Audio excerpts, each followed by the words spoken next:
Welcome dear student, मयूर नवोल academy Barmer के online YouTube platform पर आपका स्वागत है।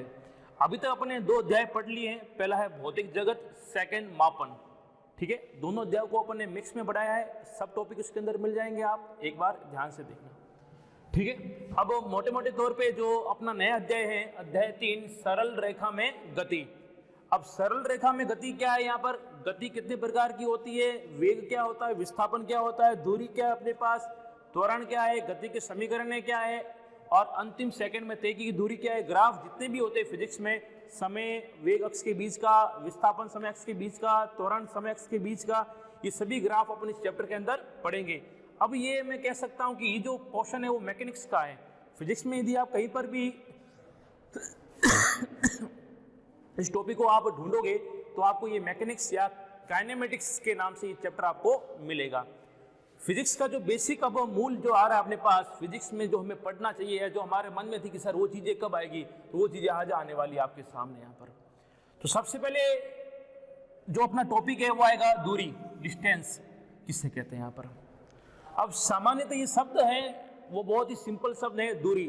बहुत बार अपने सामान्य तौर पर अपने काम में भी लिया होगा। दूरी किसे कहते हैं कि मम्मी के हमारे घर से स्कूल की दूरी इतने किलोमीटर है, इतने मीटर अपने पास है। लेकिन यदि आपसे कहा जाए कि दूरी की डेफिनेशन क्या होगी, इंग्लिश में इसको बोलते हैं डिस्टेंस, और डेफिनेशन क्या होगी, तो डेफिनेशन बोलने समय हमारे मुंह चुप हो जाते हैं कि सर डेफिनेशन कैसे बोले इसको, हाँ इसको शब्दों में कैसे लिखे यहाँ पर। तो सुनिए और समझिए। मान लीजिए आपके पास एक पॉइंट है, ये पॉइंट ए, ये आपका पॉइंट जो ए वो आपका आरंभिक या प्रारंभिक बिंदु है। अब आप बिंदु ए से चले इस दिशा में, कितना चले, 10 मीटर बी तक। उसके बाद आप चले सी तक 2 मीटर, फिर उसके बाद आप चले डी तक 5 मीटर, उसके बाद आप चले ई तक 4 मीटर, और उसके बाद आप चले एफ तक। ई कितना, 2 मीटर मान लो। फिर ये और चले आप यहाँ जी तक 4 मीटर मान लो। तो कुछ इस प्रकार आपका पथ है। आपने अपनी ट्रेवल है वो बिंदु ए से स्टार्ट किया, ए से चलकर आप बी पर पहुंचे, बी से आप सी पर पहुंचे, सी से आप डी पर गए, डी से आप ई पर गए, ई से आप एफ पर गए, एफ से आप जी पर गए। तो आपके पथ की कुल लंबाई कितनी है? पथ जिस पर आदमी चलता है, कोई भी व्हीकल या वाहन चलता है, तो आपके पथ की लंबाई कितनी है? सर पथ की कुल लंबाई अपने पास है, पथ की कुल लंबाई हमारे पास हो जाएगी sir A B plus B C plus D E, A B plus B C plus C D, D E F और एफ जी। ये अपने पास, ये हमारे पास पथ की कुल लंबाई है। अब ए बी का मान कितना है? 10 मीटर, ये 10 लिख दिया अपने। बी सी अपने पास कितना है? 2 मीटर। सी डी कितना है? 5 मीटर, प्लस ये कितना, 4 प्लस 2 प्लस 4, 1 2 3 4 5 6 भाग, 1 2 3 4 5 और 6 भाग, 4 2 4 4 2 4 5 2 10, 10 और 2 कितना हुआ सर? 12, 12 और 5 कितने हुए? 17, 17 और 4 कितने हो गए? 21, 21 और 2 कितने हो गए? 23, 23 और 4 27। तो पथ की कुल लंबाई कितनी होगी? 27 मीटर। 10 मीटर ये 2, 12 मीटर, 12 और 5 17 मीटर, 17 और 4 21 मीटर, 21 और 2 23, 23 और 4 27 मीटर होगी। और ये जो पथ की कुल लंबाई है, यही आपकी क्या होती है? दूरी होती है। तो आपने कुल कितनी दूरी तय की? 27 मीटर। तो मैं ये कह सकता हूं कि चले गए कुल पथ की जो लंबाई होती है, आप चाहे कैसे भी जाओ, आपने अपना आरंभिक बिंदु ये मान लिया, आप यहां से चल के यहां से ये यहां पर पहुंच जाओ, तो पथ की जो कुल लंबाई है, यहां से जो लंबाई अपने पास है पथ की, वही अपनी क्या होती है? दूरी होती है। तो दूरी में मैं लिख सकता हूं पथ की, या मैं ये कह सकता हूं चले गए पथ की कुल लंबाई दूरी कहलाती है। ये इसका एग्जाम्पल हो गया। अब दूरी सदिश है या अदिश है, तो हमने कहा कि जब हमने पथ की लंबाई ली तो हमने कोई प्लस और माइनस नहीं लिया, सबको ऐड ही किया है। चाहे दिशा कुछ भी हो, चाहे आप दक्षिण दिशा में जाओ, चाहे उत्तर दिशा में जाओ, चाहे पूर्व में जाओ, चाहे पश्चिम में जाओ, आप किसी भी दिशा में जाओ, दूरी सदैव क्या हो रही है, ऐड हो रही है। तो हम कह सकते हैं ये कैसी राशि है, एक अदिश राशि है, मतलब ये दिशा के ऊपर डिपेंड नहीं कर रही है। सदिश सदिश क्या होता है, इसको भी अपन यहाँ पर आगे पढ़ेंगे यहाँ पर। तो ये क्या है, अदिश राशि होगी अपने पास। ठीक है, आगे सर इसकी इकाई क्या है, तो इकाई इसकी देखो यहां पर, इसकी इकाई होगी एसआई पद्धति में मीटर, सीजीएस पद्धति में सेंटीमीटर और एफपीएस में फुट हो जाएगी अपने पास। इसकी विमा क्या होगी, विमा हो जाएगी केवल L1 दूरी है इसकी। तो ये दूरी से रिगार्डिंग ये कुछ पॉइंट है। तो हमें तो केवल इतना ही दिखना, जब भी आपको दूरी कैलकुलेट करनी है तो जो पथ की लंबाई है, जिस पथ पर आप चले उस पथ की लंबाई को आप ऐड कीजिए, तो चले गए पथ की कुल लंबाई क्या कहलाएगी, दूरी कहलाती है यहाँ पर। तो ये अपने पास दूरी के संदर्भ में कुछ पॉइंट हो गए। अगला टॉपिक लेके चलते हैं विस्थापन। विस्थापन किससे कहते हैं यहाँ पर, तो सुनना।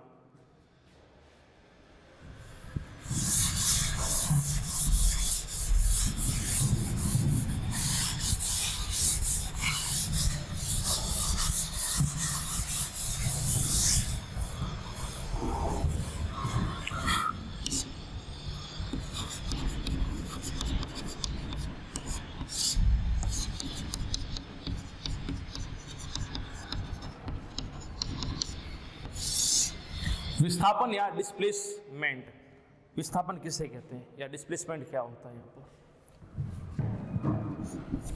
एग्जांपल लेके समझते हैं। यहाँ पर ये अपने पास एक आरंभिक बिंदु ए से एक आदमी चला बी तक पहुंचा, कितना चला है, 5 मीटर चला है। बी के बाद वो सी पर चला है, यहाँ पर ये कितना चला है, 3 मीटर चला है। उसके बाद वो वापस सी से आया डी पर, और ये वापस कितना आया यहां से यहां तक, 5 मीटर। ये तो ए और डी कितना होगा, या मैं ये कहूं कि विस्थापन कुल कितना होगा, विस्थापन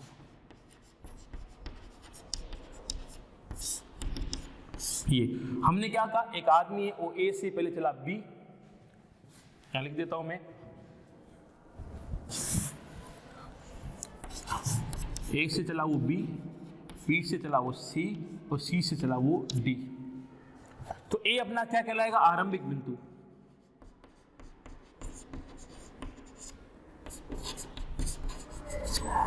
और डी कहलाएगा आपका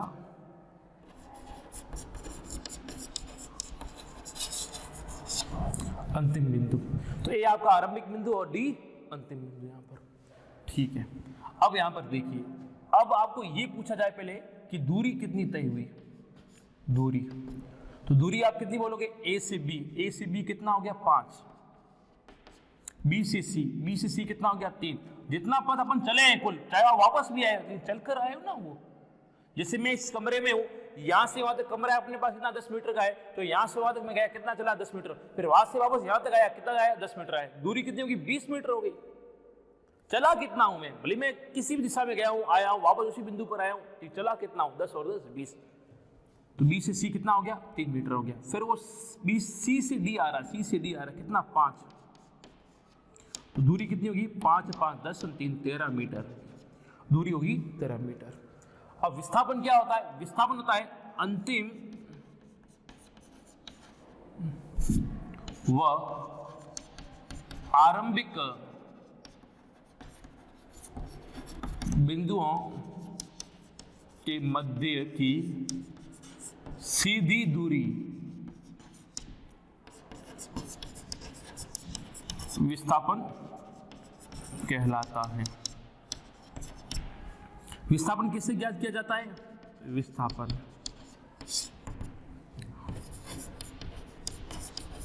अंतिम बिंदु माइनस आरंभिक, या अंतिम मान माइनस आरंभिक मान। सर कैसे? भाई ये अपने पास क्या है? 0 मीटर, ठीक है।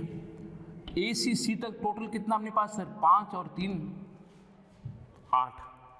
8 में से कितना यहाँ तक है? 5 है। तो ए और डी, ए अपना आरंभिक बिंदु है, डी अपना पास है अंतिम बिंदु है, ठीक है। ए आरंभिक, अंतिम बिंदु डी और आरंभिक बिंदु ए। डी माइनस ए करो, मतलब ये दूरी कितनी होगी अपने पास? सर ए से सी टोटल कितनी है? सर 8 है। 8 में से डी और सी कितना है? 5 है। 8 में से 5 गया, पीछे कितना बच गया? 3। तो आपका विस्थापन कितना हो गया? 3 मीटर। विस्थापन आपको ध्यान रखना, कैसे ज्ञात करना है? अंतिम में से आरंभिक मान को घटा दीजिए, आपको विस्थापन मिल जाएगा। तो ये आगे विस्थापन के संदर्भ में चीजें अपने पास। एक और एग्जाम्पल ले लूंगा इसके बाद। यहाँ पर विस्थापन, ये एक सदिश राशि होती है। उसके बाद इकाई, इसकी इकाई वही होती है जो दूरी की होती है, दूरी के समान, और विमा भी दूरी के समान, मतलब L1 विमा आ जाएगी और मीटर ऐसा ही पद्धति में इसकी इकाई आ जाएगी यहाँ पर, ठीक है। एग्जाम्पल एक ऐसा दिया हुआ आपके पास,